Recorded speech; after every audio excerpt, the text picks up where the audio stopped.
Chapitre 4. Les nombres complexes. Disons-le tout de suite, je n'aime pas ce mot de complexe. Je pense que cela frappe l'inconscient des élèves, et en entendant ce mot, on a l'impression que nous allons avoir affaire à quelque chose de très compliqué, ce qui n'est pas le cas. En plus, il faut vraiment se familiariser avec ces nombres, ils vont intervenir de manière fondamentale toute l'année, ainsi que l'année prochaine, et j'aime mieux les désigner par un mot qui a été utilisé dans l'histoire pour les désigner, qui est le mot d'imaginaire. Il est beaucoup plus positif de parler de nombres imaginaires que de nombres complexes, donc essayez de penser à ces nombres comme des nombres imaginaires plutôt que comme des nombres complexes. Ceci étant dit, le contenu de cette première vidéo sera totalement hors programme. Nous allons y donner une construction de l'ensemble de ces nombres imaginaires et expliquer très succinctement pourquoi ils ont été inventés. Mais cette construction ne fait pas partie du programme de MPSI, donc si vous n'avez pas le temps ou le courage de regarder cette vidéo, vous pouvez aller directement à la vidéo numéro 2. Donc cet ensemble des nombres complexes, comme son nom l'indique, est un ensemble de nombres. Pour comprendre pourquoi il a été inventé, nous pouvons raconter la chose suivante, qui est assez grossière, assez schématique, les choses sont en réalité un peu plus compliquées. Mais déjà, quand on pense à un ensemble de nombres, le premier, le plus simple qui vient à l'esprit, c'est n, l'ensemble des entiers naturels. Et historiquement, il a fallu beaucoup de temps pour que l'on ait l'idée d'inventer des nombres négatifs et même d'inventer 0. Mais une fois que cela a été fait, nous nous sommes retrouvés avec l'ensemble des entiers relatifs z. Alors dans z, il y a un problème. Si nous regardons des équations à coefficients entiers, par exemple 2x égale 1, il y a un problème, cette équation n'a pas de solution entière. Or, quand on a une équation, on aime bien avoir une solution. Donc, on a en quelque sorte inventé un nouveau nombre qui est la solution de cette équation, c'est le nombre 1/2. Et en étudiant toutes les équations de la forme ax égale b, les mathématiciens ont été amenés à créer un nouvel ensemble de nombres qui est l'ensemble des rationnels Q, donc l'ensemble de toutes les fractions d'entiers. Donc nous pouvons l'écrire comme l'ensemble des A sur B, quand A parcourt Z et B parcourt N étoiles. Mais ça ne s'arrête pas là, car il existe encore des équations à coefficients entiers ou rationnels qui n'ont toujours pas de solution dans l'ensemble des rationnels. Par exemple, x carré égale 2. Il est bien connu que racine de 2 n'est pas un nombre rationnel. Donc là encore, il a fallu inventer de nouveaux nombres et les rajouter à l'ensemble des rationnels pour que ce type d'équation ait des solutions. Alors, les nombres qui sont les solutions d'équations polynomiales à coefficients rationnels s'appellent les nombres algébriques.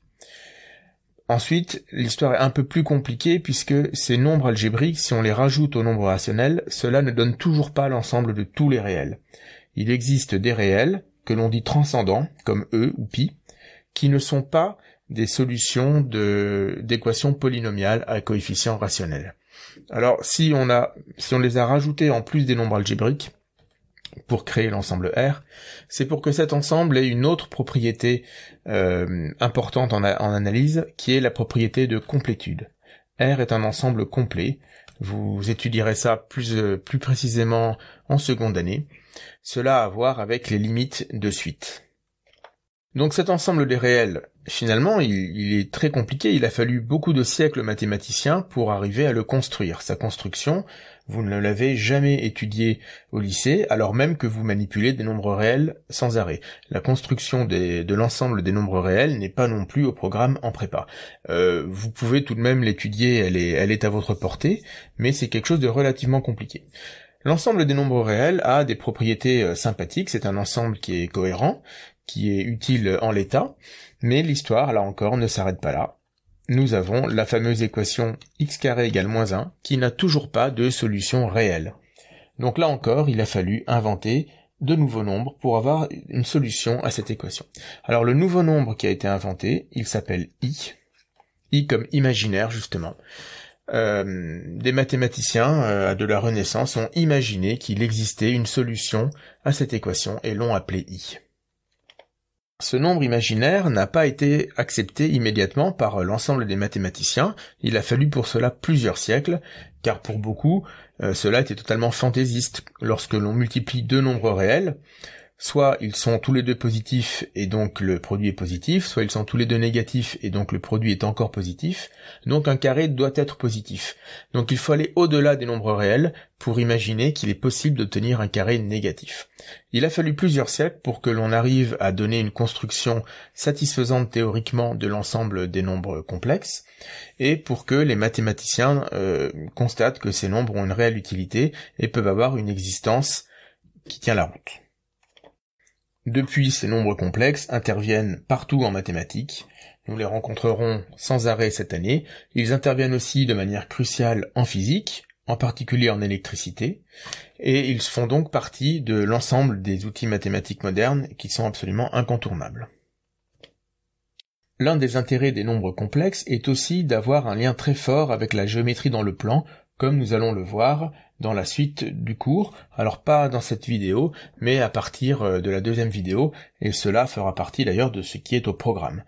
D'ailleurs, nous pouvons donner une construction des nombres complexes via la géométrie, mais ce n'est pas ce point de vue que nous allons adopter ici, nous allons donner une construction qui est plutôt algébrique. En algèbre, un ensemble de nombres, ça n'est pas très intéressant. D'ailleurs, vous voyez que dans le titre de la partie 1, nous n'avons pas mis l'ensemble des nombres complexes, mais le corps des nombres complexes. Un corps, nous le verrons plus tard dans l'année, c'est un ensemble avec des opérations, ces opérations ayant des propriétés sympathiques. Donc en algèbre, un ensemble tout seul, c'est assez stérile. Il faut pouvoir faire des opérations entre les éléments de cet ensemble. Donc pour définir un nouvel ensemble de nombres qui soit intéressant, il faut d'abord définir un ensemble, et ensuite il faut définir des opérations sur cet ensemble, et démontrer que ces opérations ont des propriétés sympathiques qui sont à peu près toujours les mêmes, existence d'un neutre, distributivité, associativité, commutativité, etc. Donc pour construire ce corps des nombres complexes, nous allons faire ça. Nous allons d'abord donner un ensemble qui va contenir les éléments de ces nombres complexes. Et puis ensuite nous allons définir deux opérations. Alors, dans notre construction, l'ensemble des nombres complexes, c'est R2. C'est-à-dire des couples de réels. Et c'est pour ça d'ailleurs qu'il y a un lien très fort entre les complexes et la géométrie du plan, puisque les complexes, finalement, ne sont que des points du plan. Donc, R2, c'est l'ensemble des couples de la forme AB, quand A parcourt R et B aussi. Alors ça, c'est l'ensemble de base. Les nombres complexes, je répète, ça n'est pas que un ensemble, c'est un ensemble avec des lois, des opérations. Et nous allons mettre sur cet ensemble R2, nous n'allons pas mettre les opérations que vous connaissez déjà sur R2. En fait, qu'est-ce que vous connaissez comme opération avec des vecteurs à deux coordonnées? Vous connaissez bien sûr la somme, vous savez aussi le multiplier par une constante, et éventuellement aussi nous pouvons faire un produit scalaire. Mais la seule opération qui est interne, c'est-à-dire une opération qui prend deux vecteurs et qui redonne un vecteur, c'est l'addition. Nous allons conserver cette addition, mais nous allons rajouter une deuxième opération. Alors cette addition, je vais momentanément la noter avec un plus, mais nous allons l'entourer, nous verrons après pourquoi. Donc, une addition entre deux complexes, c'est une opération, une fonction, qui prend deux complexes, donc une opération dont l'ensemble de départ est R2 croix R2, et qui renvoie un complexe. Donc l'ensemble d'arrivée, c'est R2.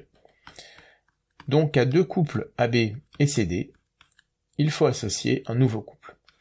Ici, rien de compliqué, tout est très naturel, on renvoie le couple A plus C, B plus D, c'est donc la même opération d'addition que celle entre deux vecteurs du plan. Mais si nous voulons avoir un complexe tel que, en le mettant au carré, nous obtenions -1, eh bien pour avoir un carré, il faut bien définir un produit. Il va donc falloir définir un produit interne, c'est-à-dire un produit qui, à deux complexes, renvoie encore un complexe. Autrement dit, ici, un produit qui, à deux points du plan, associe un autre point du plan. Et ça ne peut pas être le produit scalaire, puisque, comme son nom l'indique, le produit scalaire, à deux vecteurs du plan, il associe un scalaire, c'est-à-dire un réel. Il n'associe pas un autre point du plan. Donc là, l'opération qui est considérée est beaucoup plus compliquée, beaucoup moins naturelle que l'opération précédente. À deux couples AB et CD, nous allons associer le couple AC moins BD, comme première coordonnée, et en deuxième coordonnée, AD plus BC. Alors cela peut paraître un peu étonnant, mais une fois que nous aurons avancé un peu plus, vous verrez tout à fait le lien avec le produit de complexes que vous connaissez déjà depuis le lycée. Parmi tous ces complexes, il y en a une partie qui ont une forme particulière. Ce sont tous les complexes de la forme x0 quand x parcourt R.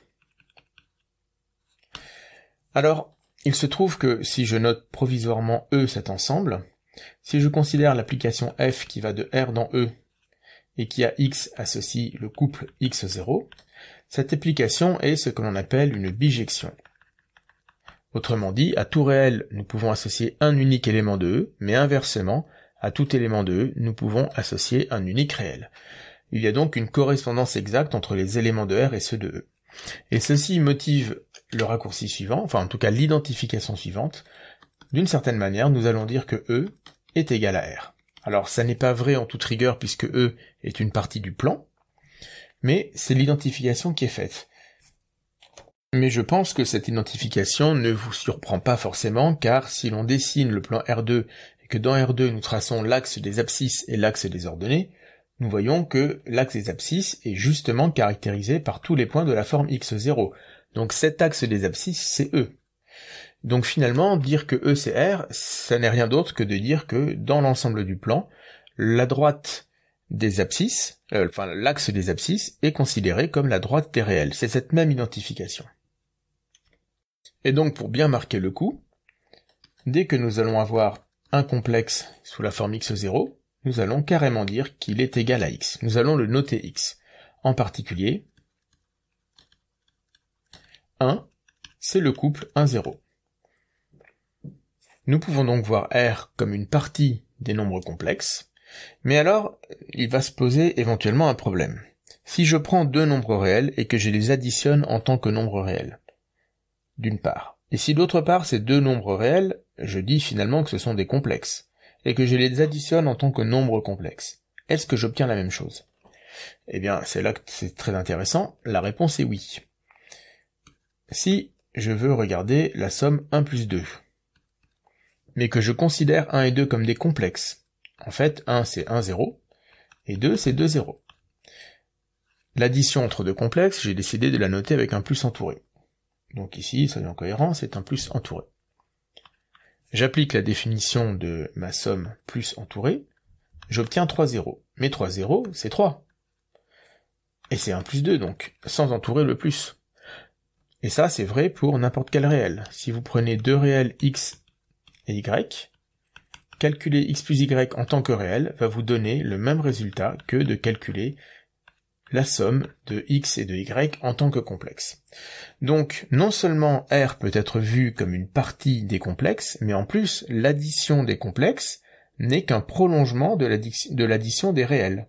Donc, cette partie, ce nouvel ensemble R2 avec cette loi plus, cet ensemble des complexes, est réellement un prolongement de R. Il contient les réels, et il prolonge la somme de réels à cet ensemble plus grand. Alors si cette loi plus entourée n'est qu'un prolongement de la loi plus non entourée, et si entre deux réels ces deux opérations coïncident et sont les mêmes, alors tout simplement nous allons arrêter d'entourer cette loi plus, et nous allons dire que plus entouré sera toujours noté plus sans l'entourer. Il ne peut pas y avoir d'ambiguïté, puisque plus entouré ou pas entouré entre deux réels donne toujours le même résultat. Alors est-ce que c'est la même chose avec les produits ? Alors regardons, prenons deux réels que l'on voit comme des complexes, x0 et y0, et multiplions-les en tant que complexes. En revenant à la définition de notre opération de multiplication entourée, nous obtenons xy moins 0, virgule, x fois 0 plus y fois 0. Ce qui est bien le couple xy0, et donc c'est identifié au produit des deux réels xy. Donc là encore, le produit entouré prolonge le produit non entouré, on le notera donc sans l'entourer.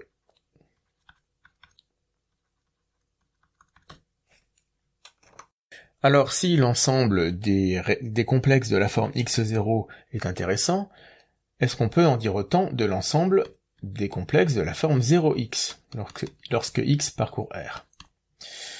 Eh bien oui, il est intéressant également.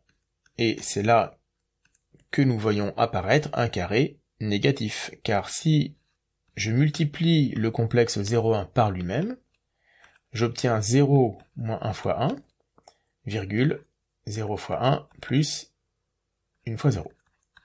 C'est-à-dire le couple moins 1, 0, que nous avons bien identifié au réel moins 1. Voici un nombre qui, multiplié par lui-même, donne moins 1. Et bien ce nombre, c'est i. Donc i, ça n'est rien d'autre qu'un couple du plan. C'est le couple 0,1, c'est un point du plan. Donc si je reviens à mon schéma à gauche, ce nombre-là, alors je vais le mettre en rose, on le verra encore mieux, c'est i. Il se trouve à cet endroit du plan. Et avec ce produit entre des points du plan, eh bien quand je le mets au carré, j'obtiens moins 1. Alors l'ensemble qui est ici, l'ensemble des 0,x quand x parcourt R, il correspond à l'ensemble, il correspond à l'axe des ordonnées. C'est cet élément-là. Donc si lui je l'appelle F, c'est cet ensemble-là. Alors nous pouvons remarquer que si x appartient à R, le complexe 0x est égal au couple 0,1 multiplié par le couple x0, ce qui est donc égal à i fois x. C'est pourquoi l'ensemble F est égal à l'ensemble de tous les i fois x lorsque x parcourt R.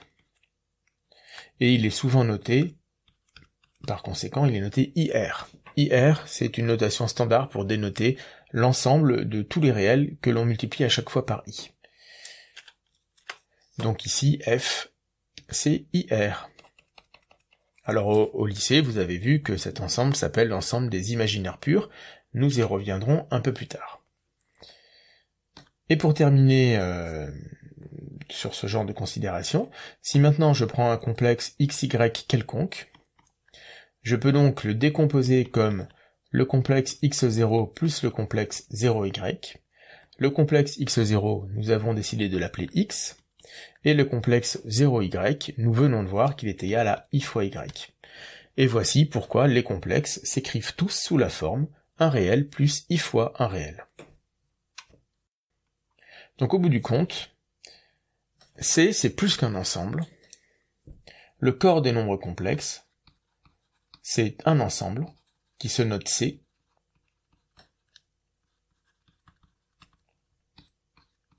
avec une loi plus et une loi multipliée que j'ai entourée au début, mais que j'ai décidé de ne plus entourer. Et C, souvent, il est décrit comme étant égal à l'ensemble des x plus y quand x et y parcourent R. Et cet ensemble peut être identifié à l'ensemble des couples xy quand x et y parcourent R, c'est-à-dire R2. Alors après coup, maintenant, nous pouvons faire le lien entre l'expression un peu étonnante du produit que nous avons donné et le produit de complexe que vous savez déjà faire depuis le lycée. Si je prends deux complexes x plus y et un autre complexe x' plus y' et que je les multiplie comme vous savez le faire au lycée, eh bien je développe, j'obtiens x fois x' plus ix y' plus ix', plus i au carré fois y'. Mais i au carré est égal à moins 1. Et donc si je rassemble les parties avec des i et les parties sans i, j'obtiens xx' moins y', plus i facteur de xy' plus y'x. Si je reviens à l'écriture sous forme de couple de ce dernier complexe, j'obtiens ce couple-là, et c'est exactement ce couple-là que nous avons pris comme étant égal, que nous avons défini comme étant égal au produit initialement que nous avions entouré entre le couple xy et le couple x'y'. Donc, le produit introduit ici est totalement cohérent avec celui que vous avez vu au lycée. Il nous reste à voir quelles propriétés possèdent les lois plus et multipliées sur C. Alors ces propriétés sont nombreuses, et la liste de toutes les propriétés que nous allons voir maintenant fait que l'ensemble C muni de ces deux lois est appelé un corps. Donc un corps, c'est un ensemble muni de deux lois internes qui possèdent les propriétés, celles que nous allons voir maintenant. Il existe d'autres corps que celui des nombres complexes, mais nous en reparlerons beaucoup plus dans un chapitre d'algèbre plus tard. Donc ce sont des propriétés pour la plupart qui sont très simples. Déjà, premièrement, la loi plus est associative. Cela signifie que quand vous prenez trois complexes, vous pouvez les additionner dans n'importe quel ordre, vous obtiendrez toujours le même résultat. Donc, si d'abord vous calculez z plus z' et qu'ensuite vous ajoutez z seconde, vous aurez le même résultat que si vous ajoutez z à z' plus z seconde. Nous avons déjà vu cette propriété d'associativité pour le produit des matrices. Cela justifie d'ailleurs que cette somme ici, nous pouvons déplacer les parenthèses comme nous voulons, mais comme les parenthèses, leur emplacement n'a pas d'importance, eh bien ces parenthèses sont inutiles, c'est pourquoi cette somme de trois complexes sera toujours notée z plus z' plus z seconde sans s'embarrasser des parenthèses. Ensuite, la loi plus possède un neutre qui est 0. Alors, je ne l'ai pas mis, mais cela signifie que pour tout z complexe, z plus 0 est égal à 0 plus z est égal à z.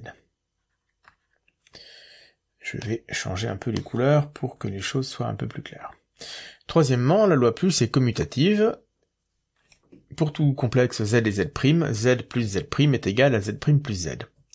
Quatrièmement, si nous prenons un complexe, alors écrit cette fois-ci sous forme de couple, que nous le notons xy, et si nous prenons le complexe de coordonnées moins x moins y, alors la somme des deux est égale à 0. Cela signifie que moins x moins y est l'inverse de xy pour la loi plus. C'est pour ça qu'il sera noté moins xy. Enfin, cinquièmement, le produit est associatif lui aussi, donc c'est la même propriété que pour la somme. La loi multipliée a elle aussi un neutre qui est 1, donc je ne le réécris pas, mais cela signifie que pour tout complexe z, z fois 1 est égal à 1 fois z est égal à z. Septièmement, ce produit est aussi commutatif. Huitièmement, il est distributif par rapport à la somme. Donc j'ai écrit en dessous ce que cela signifiait.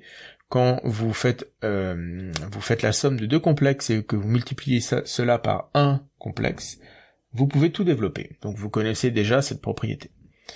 Et puis dernière propriété d'inversibilité des complexes également. Tout complexe qui n'est pas nul, alors nous n'avions pas à supposer cela pour inverser avec le la plus, mais 0 n'a pas d'inverse pour le produit.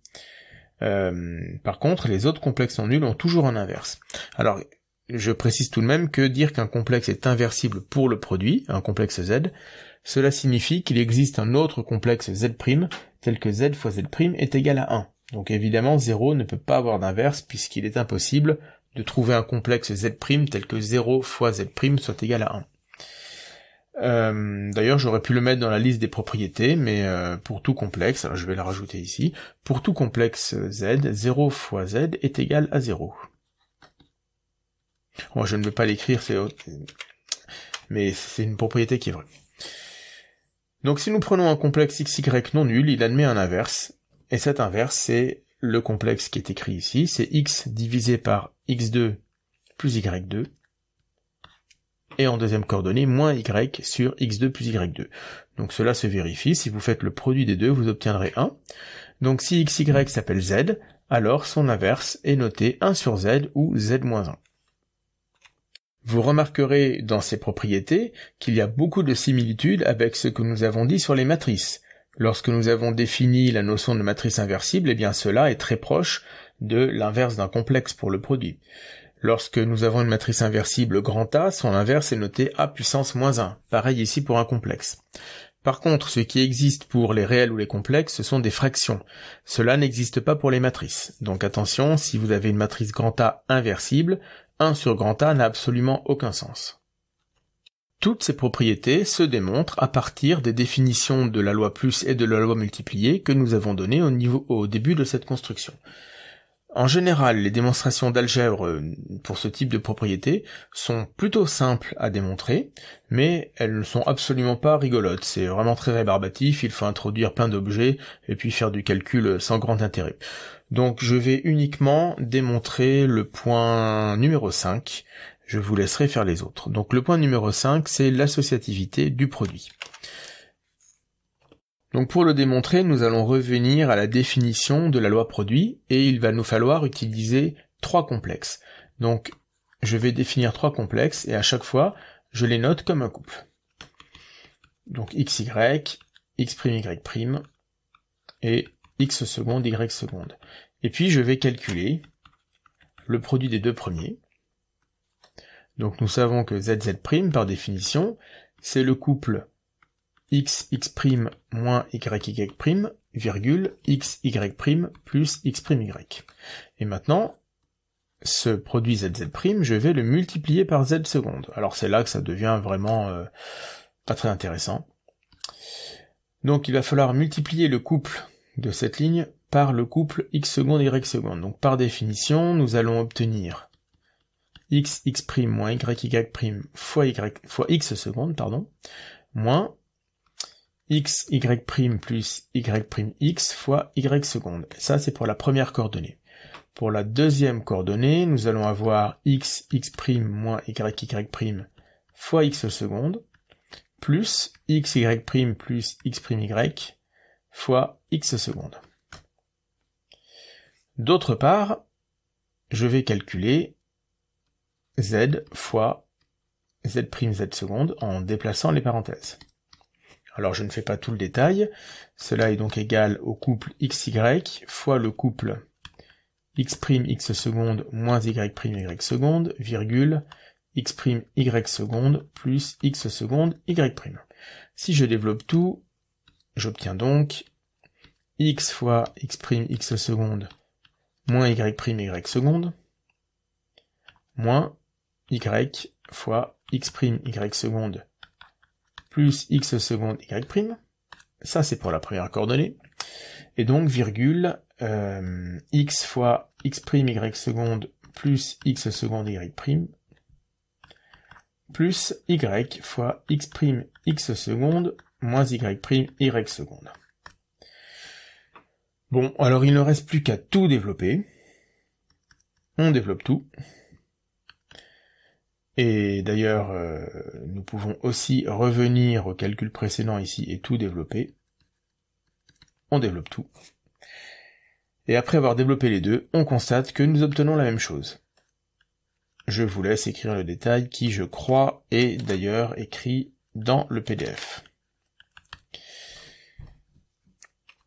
Alors maintenant que nous avons construit le corps des nombres complexes et montré ses propriétés, il faut tout de même finir l'histoire. Si nous prenons une équation polynomiale à coefficient rationnel, est-ce qu'enfin, avec les complexes, nous avons toutes les solutions, ou est-ce qu'il va falloir encore inventer de nouveaux nombres? Eh bien oui, nous avons toutes les solutions. Toute équation polynomiale à coefficient rationnel a une solution complexe. Ce théorème est appelé théorème fondamental de l'algèbre ou théorème de Gauss-d'Alembert. Il permet également de montrer que toute équation polynomiale de degré n a exactement n solutions et qu'elles sont toutes complexes. Donc l'on dit que c'est algébriquement clos. Quand nous prenons des équations polynomiales à coefficient complexe d'ailleurs, le corps des complexes contient toutes les solutions, nous n'avons pas besoin d'aller en chercher au-delà.